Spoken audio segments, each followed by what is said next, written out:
Où étiez-vous samedi dernier à 20h30 ? Je ne répondrai pas. Où est mon avocat ?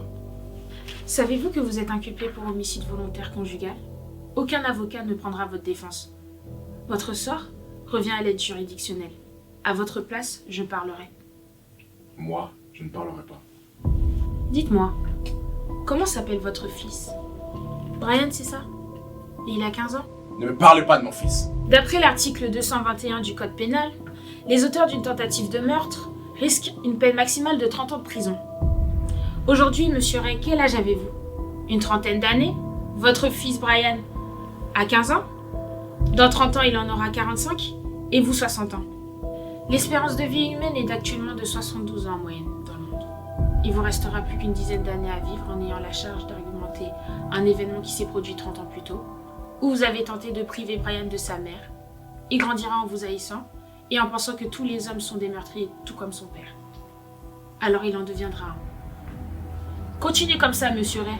Le juge délibérera cette affaire de la manière la plus juste pour votre femme et votre fils. À bientôt, monsieur Ray.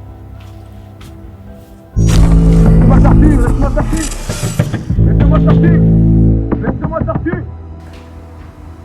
Tata, papa est où? C'est vrai qu'il a voulu tuer maman. Tout le monde dans le quartier me l'a dit.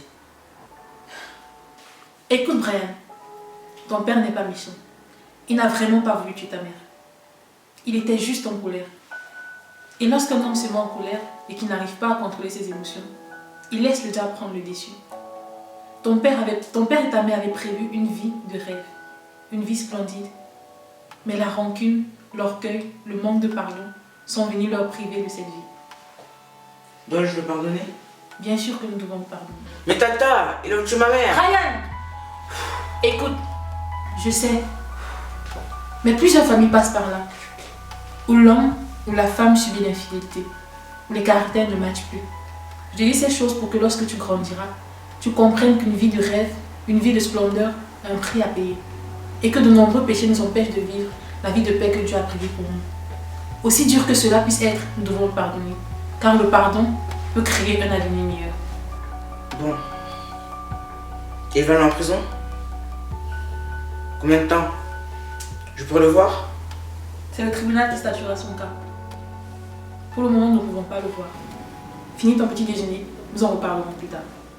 Dites-moi, pourquoi avons-nous trouvé un dossier de voyage à votre nom dans le sac de monsieur Ray ? Je travaille dans une agence de voyage. Monsieur Ray m'a donc demandé de lui faire plusieurs propositions de destination, car il comptait voyager avec Madame Ray pour le mois prochain, le 15 avril il me semble. Je lui ai donc fait des propositions pour Barcelone.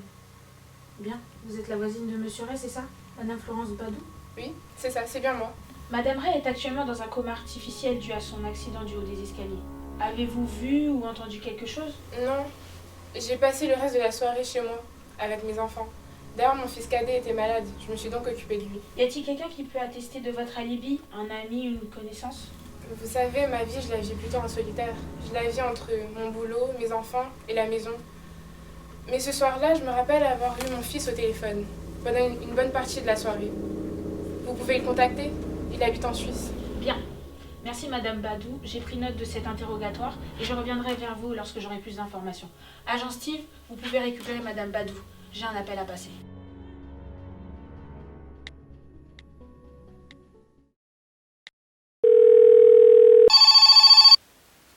Oh, accepté.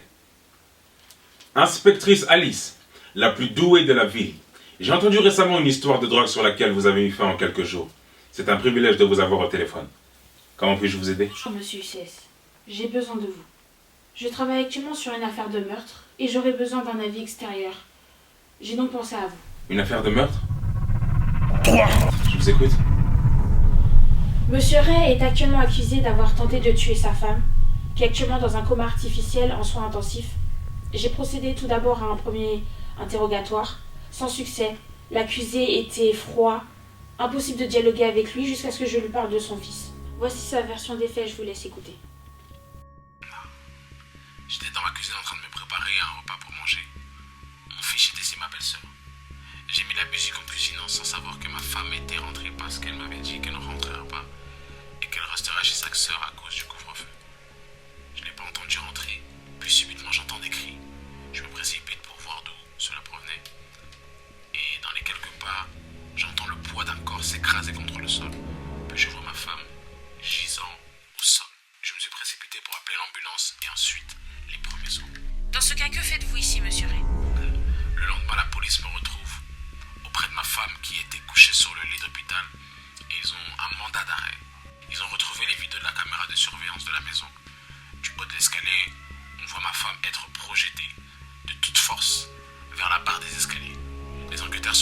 à deux conclusions. Soit Delphine s'est suicidée, ou soit un homme l'a violemment poussée.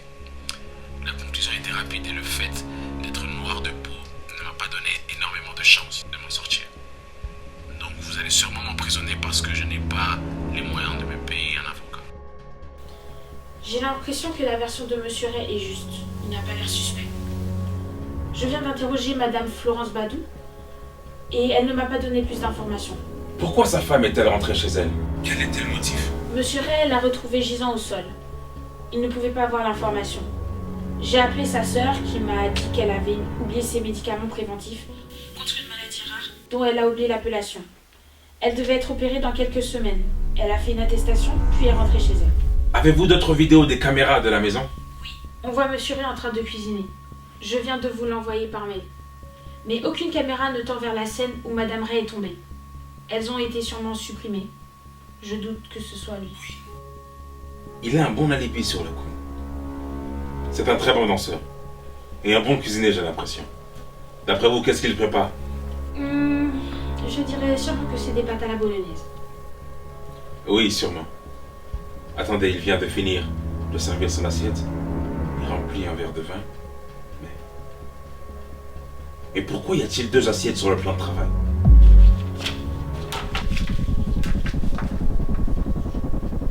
C'est sûrement une assiette provisoire. Et le deuxième verre de vin, inspectrice? Vous pensez qu'il était aussi provisoire? Ou notre accusé avait une faim de loup cette nuit-là pour manger 2 assiettes? Ou il y avait quelqu'un avec lui cette nuit-là?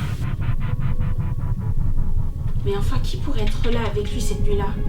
Et Madame Florence, qu'est-ce qu'elle vous a dit? Elle m'a dit qu'elle s'occupait de faire dormir ses enfants et qu'elle passait une partie de la nuit à parler avec son fils Daniel Badou, qui est en Suisse pour ses études en comptabilité. Avez-vous vérifié son alibi? Non. Une fois l'interrogatoire terminé, je vous ai appelé. Oli, trouve-moi les coordonnées de Daniel Badou en Suisse et appelle-le. Connexion. Comment ça a pu m'échapper? Ceci est une mise en relation. Bonjour Daniel, comment allez-vous? Ici Monsieur UCS. Oh, Monsieur UCS, j'en reviens pas. J'aime tellement ce que vous faites. Que puis-je faire pour vous? On m'a dit que tu es en comptabilité. Félicitations pour ton parcours. Beaucoup de jeunes devraient prendre exemple sur ton envie de réussir. Bravo champion. Merci. Je le dois à ma mère. Elle a fait beaucoup de sacrifices pour que je puisse réussir. Oh les mères, de véritables gardiennes de destinée. Comment va-t-elle? Très bien, vous savez. Je l'ai eu le week-end dernier. Nous avions parlé rapidement au téléphone. Une dernière démarche pour son projet de s'installer à Barcelone. Pour la nouvelle opportunité de travail qu'elle a eue avec son nouveau copain. Une nouvelle opportunité? Waouh, il faut la saisir. Comme vous l'avez dit dans votre livre, pour remporter une épreuve, il faut la traverser, pour la raconter, il faut la vivre. Le but n'est pas d'impressionner les autres, mais de les inspirer. Je connais votre livre par cœur. Oh, ça me flatte. Merci Daniel. Le départ est pour quand? Elle a dit que c'était le 15 avril, il me semble. Elle part s'installer avec son nouveau copain pour un nouveau départ. Son nouveau copain? Oui, son prénom m'échappe, mais c'est un certain Monsieur Ray. Oh. Monsieur Ray? J'espère que tout ira pour le mieux. Pour eux? Moi aussi. Bon, je suis très content de vous avoir au téléphone. Je suis en stage et j'ai beaucoup de travail ici, vous me permettez. Je ne te dérange pas plus longtemps. Fonce champion. À bientôt, Monsieur ICS. Inspectrice? Je crois que Monsieur Ray n'est pas si suspect que ça. Mais alors qui, entre Monsieur Ray et la voisine, a tué Madame Ray? Et pourquoi? C'est une très bonne question, inspectrice. Oli, ça devient notre affaire. Qui a tué Madame Ray?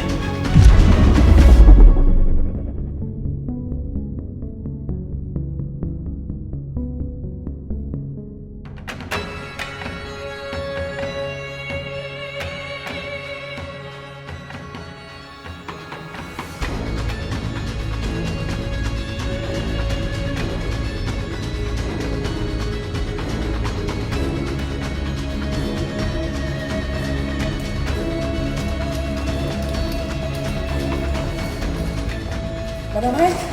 Madame Ray? Docteur! Madame Ray vient de se réveiller, docteur!